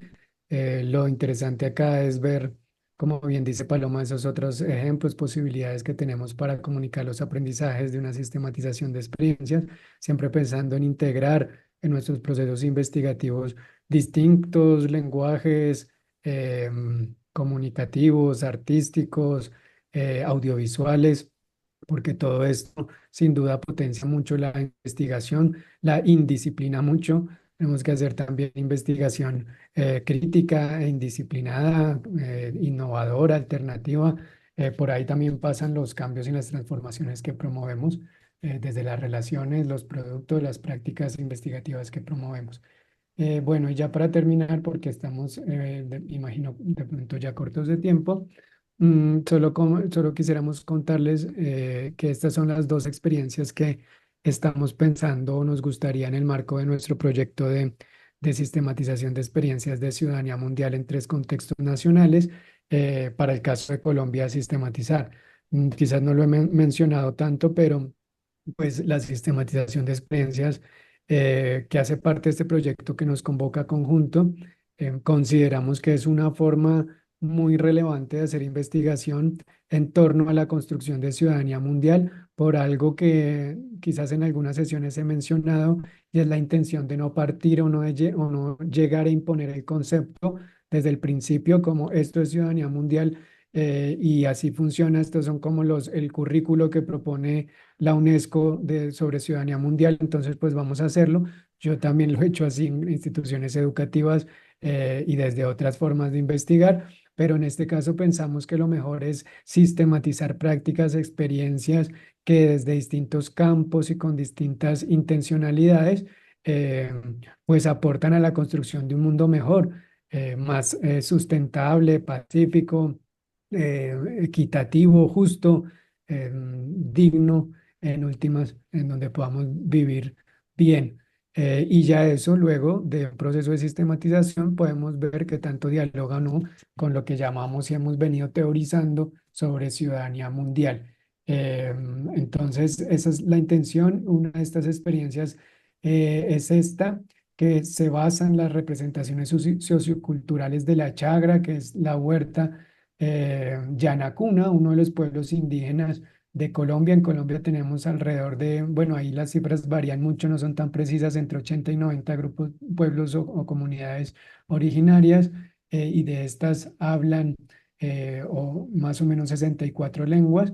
Es el caso del pueblo Yanacuna, que está organizado en distintas familias, pero que ha venido perdiendo desafortunadamente buena parte de sus tradiciones, sus usos, sus costumbres, y de hecho su lengua. Entonces están haciendo un trabajo de revitalización de esa identidad cultural, pero también de rearmonización o de armonización más bien, con el territorio, con la madre tierra, desde un concepto que yo creo que para pensar la ciudadanía mundial es bien interesante, y es el de bienestar territorial. Y de hecho tienen una postura en donde toman distancia de las ideas de desarrollo sostenible, incluso de la idea de sostenibilidad, para hablar de el bienestar territorial. Un concepto emanado de una comunidad originaria de Colombia, del suroccidente de Colombia, que puede ser interesante para entrar a dialogar con estos otros conceptos que hemos venido elaborando teórica y conceptualmente, como es el de ciudadanía mundial. El objetivo entonces que tendríamos con esta experiencia es sistematizar esas prácticas, esos saberes tradicionales de los yanacunas, para generar una ruta etnopedagógica que permita preservar la identidad cultural en las comunidades y promover la soberanía alimentaria, y con ello la supervivencia de los pueblos originarios. Este es el objetivo que tienen estas comunidades, y que al conversar con ellos lo ponen de manera muy explícita de manifiesto, y plantean esa necesidad de sistematizar lo que están haciendo de cara a construir una ruta no pedagógica, y tienen una propuesta también bien interesante que en lo que sea posible quisiéramos aportar, y es empezar a darle forma con esas rutas etnopedagógicas a una universidad autónoma, indígena, intercultural en este territorio, que es en el Huila, un departamento también al sur de Colombia, centro-sur, digamos, no exactamente el sur, pero el lugar sí es en Pitalito, muy cerca, de hecho, al Cauca, y por lo mismo tienen también muchas relaciones con los pueblos indígenas, ¿no? Pueblos originarios del Cauca. Entonces, esta es una de las experiencias con un vínculo interesante con una institución educativa que se llama Pachacutl, de educación propia también, y bueno, que tiene una propuesta curricular muy interesante, tomando distancia, entre otras cosas, porque me lo dijeron cuando conversamos, de la idea misma de currículo. El currículo a veces también como que estructura demasiado la experiencia de aprendizaje, y aparte, pues si es un currículo agregado, que es el que usualmente conocemos en la educación tradicional, que se organiza o organiza la experiencia, por ejemplo, en una jornada con unas asignaturas, unas disciplinas distintas, fragmentadas, esa idea como muy fragmentada, disciplinaria del conocimiento. Pues bien, ellos en su experiencia de educación propia en esta institución educativa, pues lo que tienen es alrededor de la chagra una experiencia de formación en donde van integrando las ciencias, las matemáticas, digamos, el lenguaje y los distintos campos de conocimiento, que en Colombia bajo la normatividad le llamamos las áreas obligatorias del currículo que deben tener. Pues ellos lo ven obviamente de otra forma, lo organizan de otra manera desde desde su cosmovisión, y bueno, pues es muy interesante aprender de la experiencia, y a mediano plazo tanto lo que están haciendo conversa y aporta, pues tenemos la intuición de que aporta mucho a esto que hemos venido conversando alrededor de la construcción de ciudadanía mundial. Y la otra es el proyecto de conservación medioambiental de la institución educativa técnica agropecuaria Ricaurte, que queda en el resguardo que lleva el mismo nombre. Esta sí es en el Cauca y con población del pueblo originario, el pueblo indígena Nasa, que es uno de los pueblos más organizados y más fuertes a nivel organizativo y también más numerosos en Colombia, con mayor número pues, de integrantes que hacen parte de esta comunidad. Y bueno, y la experiencia pretende fomentar en los estudiantes de esta institución educativa el conocimiento sobre el cuidado del medio ambiente en lo que respecta a la conservación y uso del recurso hídrico a través de la investigación sobre técnicas ancestrales, el reconocimiento con un sabedor ancestral del punto exacto donde se encuentran las venas del agua, la recopilación de los materiales necesarios, la realización de la práctica acorde a las directrices que van planteando como parte de un proceso también investigativo.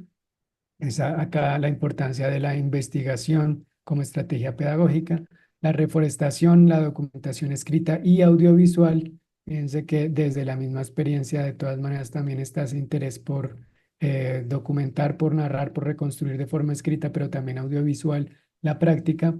Y bueno, hicieron la propuesta de hacer este proceso en 7 meses. Estas son las experiencias con las que hemos venido hablando. Y bueno, pues estamos eh, con la expectativa y el gran interés de aprender de ellas y de aportar también y de contribuir desde lo que hemos venido eh, también conversando y discutiendo sobre ciudadanía mundial. Eso es lo que les queríamos compartir. Esperamos que haya sido de utilidad. Aquí tenemos las referencias para quienes quieran profundizar sobre el tema de sistematización de experiencias. Y bueno, muy atentos a sus comentarios, a sus opiniones y a la conversa, a la charla. Muchas gracias. No, muchísimas gracias a ustedes, Nicolás y Paloma. Yo creo que es profundamente inspirador esta presentación y escuchándoles pensaba precisamente como en la conversación que teníamos pendiente también con Andrés, que decíamos, bueno, ¿cómo sistematizaríamos qué en Nayarit? Y creo que aquí tenemos un montón de ideas bien interesantes, que espero podamos conversar en nuestro próximo viaje, pero a mí me hacen pensar en la necesidad de generar un plan de sistematización en breve para este equipo y para este proyecto que estamos generando. A mí me gusta muchísimo escuchar que este enfoque crítico es algo que se transmite de generación en generación, que viene desde la cuna y yo me siento también como parte de este proceso, como hija de personas que hicieron parte de la teología de la liberación en México y de los procesos de construcción y educación popular.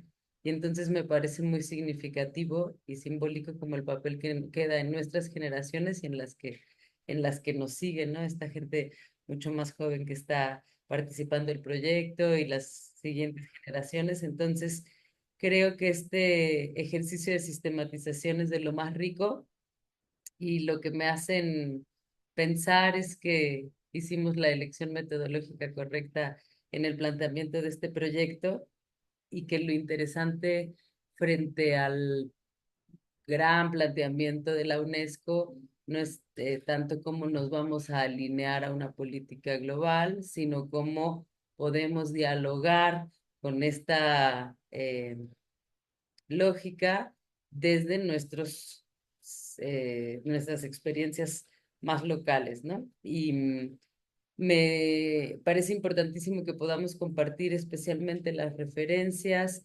Yo también revisaba trabajos que había estado este,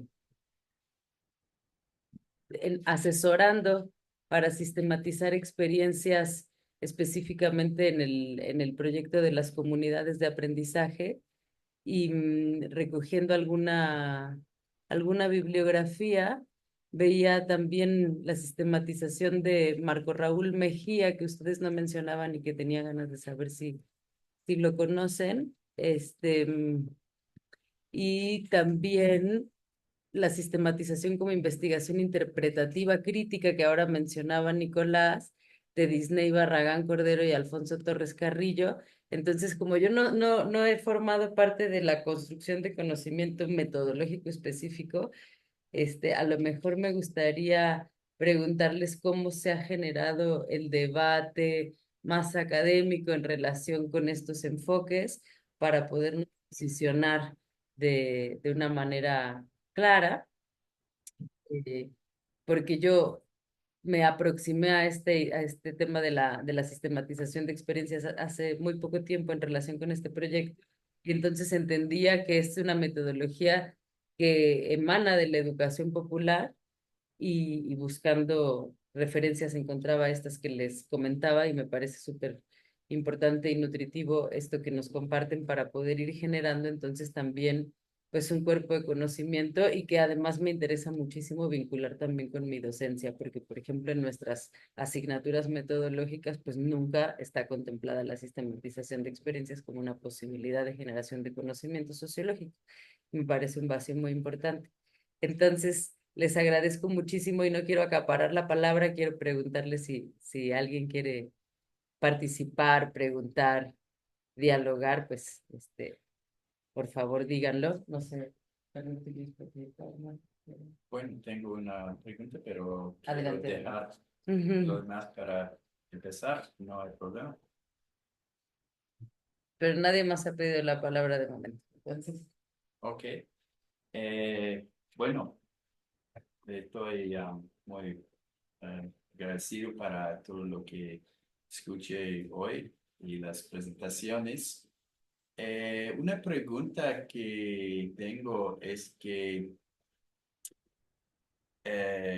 acerca de este trabajo en el campo con las comunidades, la manera que puede generar confianza con la comunidad, porque hay una manera para entrar, hay vínculos con la comunidad, pero estoy interesado en el proceso de cómo puede construir este tipo de confianza con ellos. Y también este concepto de reconstrucción es muy importante, pero también hay otro concepto que es el co-construcción de conocimiento.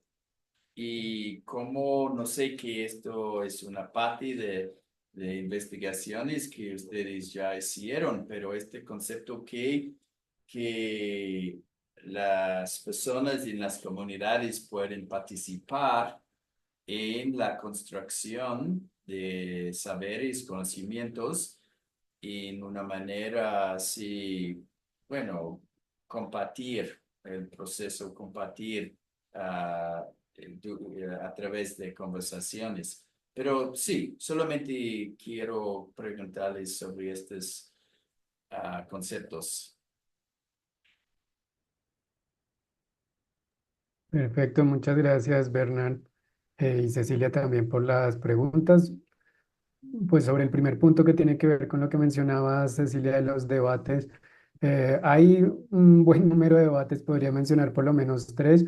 Uno entre el paradigma epistemológico, si más interpretativo, hermenéutico o más crítico. Alfonso Torres Carrillo es uno de los que plantea que es una forma de investigación interpretativa o hermenéutica y crítica a la vez, o sea que son las dos cosas, que no tiene que ser una o la otra. Es decir, el interés es comprender de manera profunda, densa, esas experiencias, pero pues también aportar a su transformación y la de los contextos en los que emergen.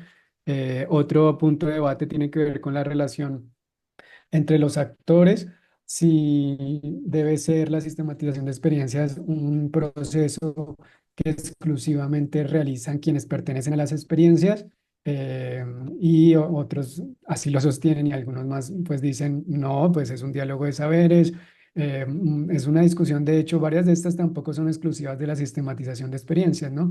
En la investigación acción participativa también siempre ha estado ese debate, ¿no? Sobre el rol de ese actor, ese académico que viene. Acá nosotros tenemos pues esos grandísimos aportes en esa sociología crítica de Orlando Fassborda y de la investigación acción participativa, donde planteaba mucho este mismo debate. Em, y el otro tiene que ver, y en esto, por ejemplo, Marco Raúl Mejía, que es uno de los referentes que mencionaste, está en la lista de referencias de las diapositivas que podemos, la presentación que podemos compartirles con un texto que escribió sobre sistema. Él ha escrito también muchísimo. Él también hizo parte junto con nuestro padre del movimiento pedagógico en los años 80, hicieron parte de la misma organización, en fin. En todo caso, él enfatiza mucho en el tema de la teoría, es decir, que la sistematización de experiencias debe generar teoría, no solamente, digamos, comprensiones o saberes colectivos, sino tiene la postura de teoría. Y eso pues es problemático. Algunos no todo el mundo dice, Pues no vamos a llegar hasta tener teorías y bueno, ¿qué implica eso? En fin, es otro punto de discusión. Por lo menos esos tres que no están zanjados, vale la pena tenerlos ahí en el radar para también conversarlos eventualmente. Sobre la pregunta que hacía Bernard, que agradecemos mucho también sobre el tema de la confianza. Sí, pues claro, en lo posible lo mejor sería pertenecer a las mismas experiencias. Yo, por ejemplo, hasta mi tesis doctoral la hice fue con organizaciones sociales, colectivos, movimientos, en realidad juveniles que hacen trabajo de construcción de memoria, de lucha en contra de la impunidad en casos de crímenes de Estado. Y pues claro, la confianza ya estaba desde antes de la investigación porque yo pertenecía haciendo activismo a esos colectivos. Entonces, cuando es así, es mucho más fácil hacerlo, pero en otros casos, como en estos que hemos mencionado, en los que llegamos, pues siempre ha sido muy útil, como suele decirse a propósito de las consideraciones éticas, ser muy transparentes desde el inicio y plantear como esos alcances y esas relaciones que esperamos tener a lo largo del proceso investigativo. Y ahí conecto con la segunda pregunta, el tema de de la co-construcción de conocimiento. Algunos le han llamado a esto co-investigación. Tampoco es algo exclusivo de la sistematización de experiencias, incluso en formas que algunos asocian como muy objetivadoras, como la etnografía, por su cariz también y sus orígenes, pues en la misma etnografía colaborativa, en la etnografía crítica, también ya se habla de formas de coinvestigación. En todo caso, esto refiere y es un gran reto porque significa, por supuesto, repensar la relación de poder en el proceso investigativo, pero también lograr que esa relación que uno procura que sea más equitativa, más horizontal, eh, pues tenga continuidad de principio a fin. A veces, cuando uno habla de co-investigación, se tiende a pensar mucho o en la práctica se traduce en una relación más cercana, más amigable, quizás en el momento de de los talleres, de las actividades. Está muy bien, pero lo ideal sería si uno entiende la coinvestigación con todo lo que implica, pues de principio a fin, ¿no? Y la co-construcción de conocimiento, desde el diseño de los procesos o planes de sistematización hasta la elaboración de los resultados, lo cual implicaría también pasar por el análisis en procesos de co-teorización, construcción también de teoría, si es que vamos a hacerla, pero conjunta, no solo de pronto la de los académicos, sino co-teorización y en la producción también colectiva de de los resultados y los productos, coautorías, por ejemplo, y escrituras más dialógicas y colaborativas. Entonces, tomarse esto en serio, más allá también de las denominaciones, pues implica hacerlo de manera transversal, desde el diseño hasta los momentos ya como tal de construcción del conocimiento en el terreno o de los talleres, las actividades, los grupos focales, líneas del pálpito, pasando por el análisis y hasta la publicación incluso, cosa que no es tan fácil, ¿no? Todo eso pues está atravesados por preguntas, no por respuestas, no por retos, porque no es fácil en realidad de poner en práctica.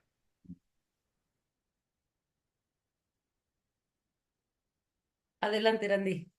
Ok. Muchas gracias, Nicolás y Paloma, por la presentación.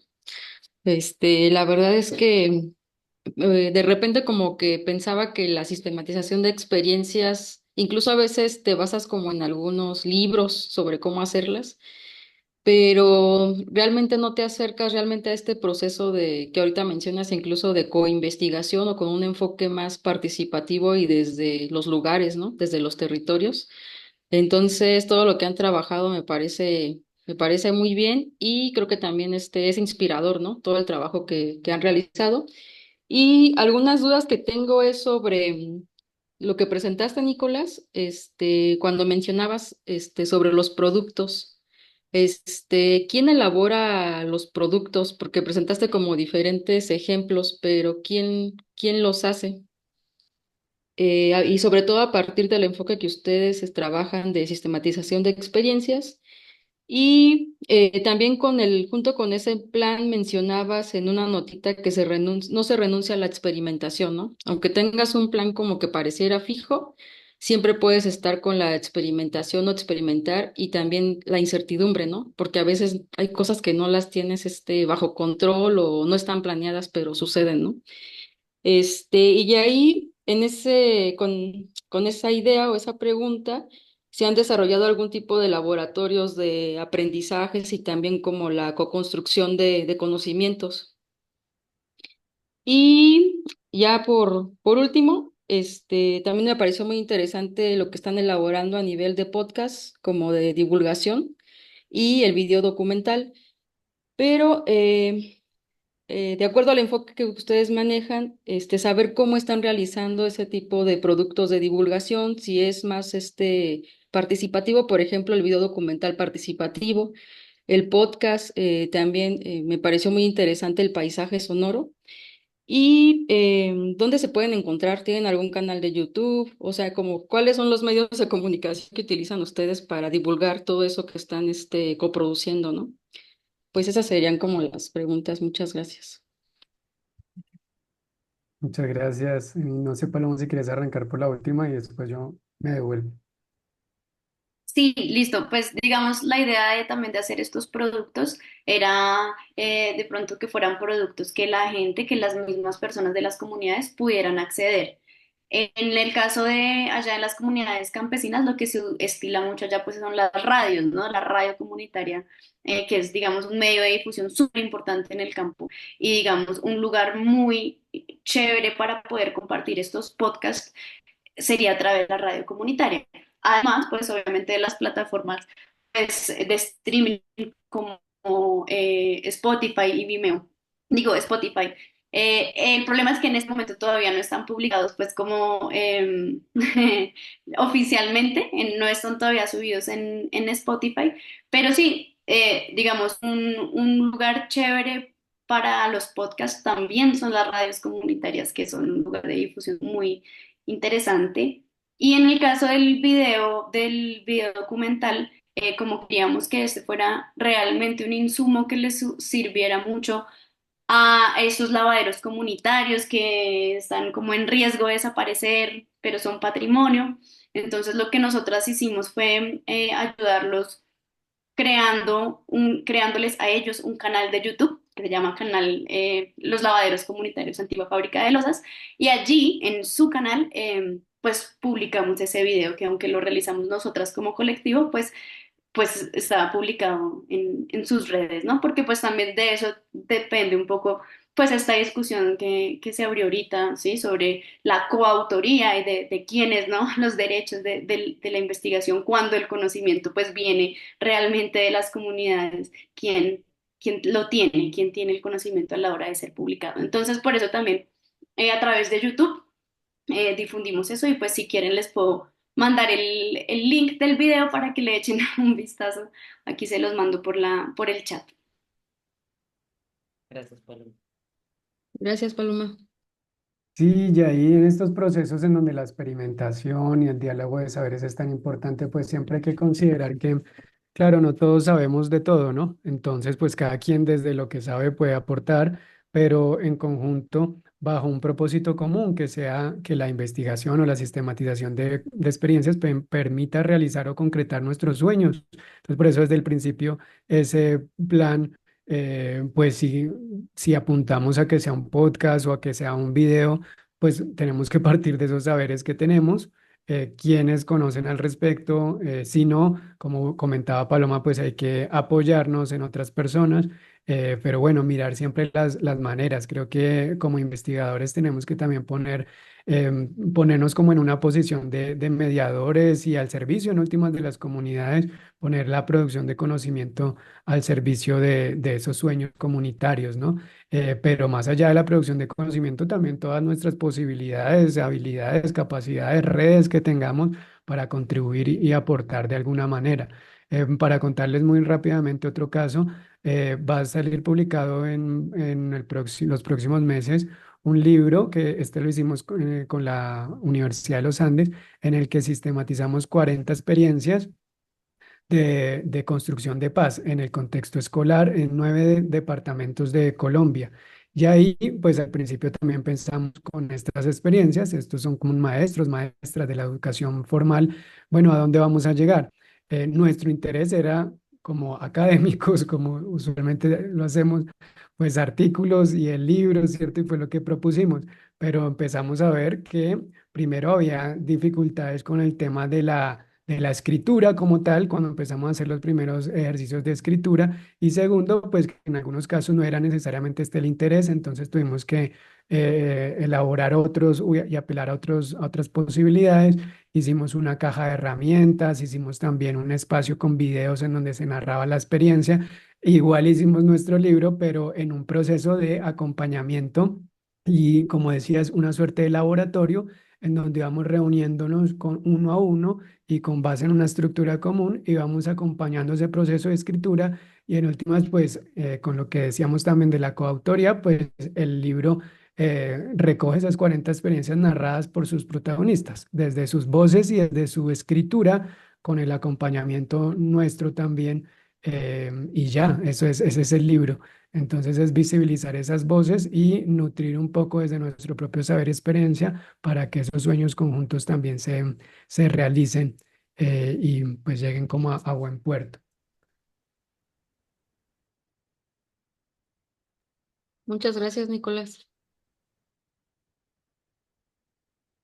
¿Nos da tiempo de alguna cuestión más? Paloma nos está compartiendo el link del video. Muchísimas gracias, Paloma. Yo creo que después de esta sesión conviene una inmersión y dan muchas, muchas ganas de ir a Colombia. Entonces, yo ya me las vengo aguantando desde este año. Ojalá podamos pronto acompañarles en esto. A mí me gustaría, lo que pensaría, si están de acuerdo, tenemos nuestra próxima sesión de este seminario calendarizada el jueves 3 de octubre en este mismo horario, y me gustaría presentar para entonces un plan de sistematización para este proyecto, tomando como base todos los aprendizajes del día de hoy. Me gustaría tomar esa estructura y entonces poderles presentar una primera aproximación a lo que sería el producto que vamos a generar colectivamente como fruto de este proyecto de investigación, que justamente para mí una de las reflexiones más importantes tiene que ver con los tiempos, cómo es difícil casar los tiempos de la realidad con los tiempos académicos. Y, por ejemplo, ahora, pues simplemente para poder rendir cuentas en este proyecto de investigación financiado, pues estoy teniendo que, casi empezamos el proyecto y 6 meses más tarde ya estamos teniendo que preparar todo el proceso de la publicación para tener el último número de 2025 de la revista. Entonces tenemos que tener todo en enero, ¿no? Y es una cosa así de unas prisas tremendas.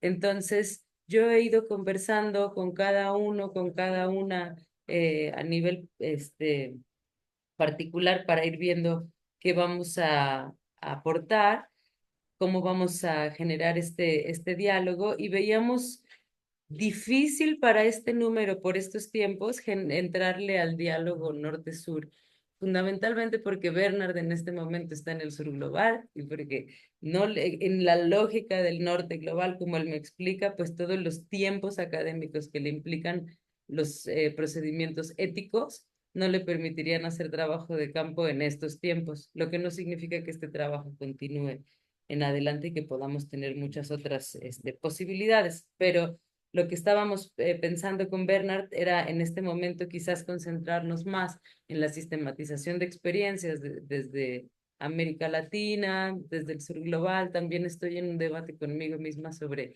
qué tanto hablamos de América Latina, de Vía Yala, del sur global.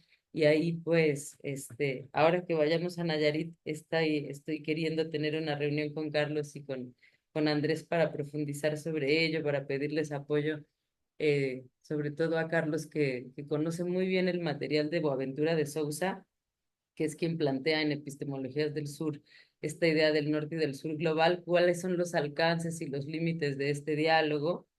Em, y en este caso, probablemente lo que sucederá es que Bernard aporte una nota de investigación en este número de acta sociológica y nos concentremos en la sistematización de experiencias, que me gustaría por lo menos anunciar en la próxima sesión del seminario, y ya me iré dirigiendo con cada uno para pedirles que hagan una pequeña entrada con sus diferentes aportes. Si les parece bien, esa será la manera en la que construiremos la próxima sesión. Y bueno, y seguirles reportando lo que vamos haciendo en subequipos y trabajando paralelamente en diferentes dimensiones. Entonces, pues creo que estamos sobre el tiempo. Si nadie más quiere participar, ¿sí, Andrés? ¿Levantas tu mano? No. Sí, Entonces, sí, sí, sí, sí, adelante, gracias, adelante. sí, sí. Rápido, solamente agradecer a Nico y a Paloma por la conducción de la sesión y por toda la experiencia y los puntos de vista aquí señalados. Muchísimas gracias. Yo replicaré parte de lo que nos has compartido, Nicolás, con el equipo de trabajo que tenemos acá, como para ver también las coincidencias. Y pues nada, acá los espero, Bernard, acá los espero, Ceci, ya pronto. Entonces, estoy cuadrando todo para que podamos efectivamente estar en Salvador Allende, tanto con los profesores de la escuela como con algunas autoridades de la comunidad y ver un poco la idea de trabajo que queremos hacer en colaboración con ellos, ¿no? Muy en tono, por supuesto, con todo lo que se ha hecho acá. Y creo que, pues, efectivamente, la experiencia digamos, de vinculación comunidad-escuela en Salvador Allende va a ser importante y probablemente uno de los ejemplos que trabajaremos aquí con ustedes. Así que bueno, con mucho gusto acá los espero, Ceci, Bernard. ¿Vale? Muchísimas gracias. Y bueno, ahí tienen también comentarios, agradecimientos y felicitaciones en el chat. Yo creo que es una sesión preciosa, muy nutritiva, y les agradecemos de todo corazón, Paloma, Nicolás, y me encanta que también este trabajo permite ir abriendo nuevas posibilidades de diálogo, de creatividad colectiva, que creo que con esa idea me quedo. Entonces, pues cerramos por hoy. Les agradezco a cada una, a cada uno, y seguimos trabajando de cerca, aunque estemos físicamente lejos en muchos casos. Cuídense muchísimo. Muchas gracias, un abrazo, que Gracias estés a muy todos. bien. Que estén bien. Chao. Muchas gracias.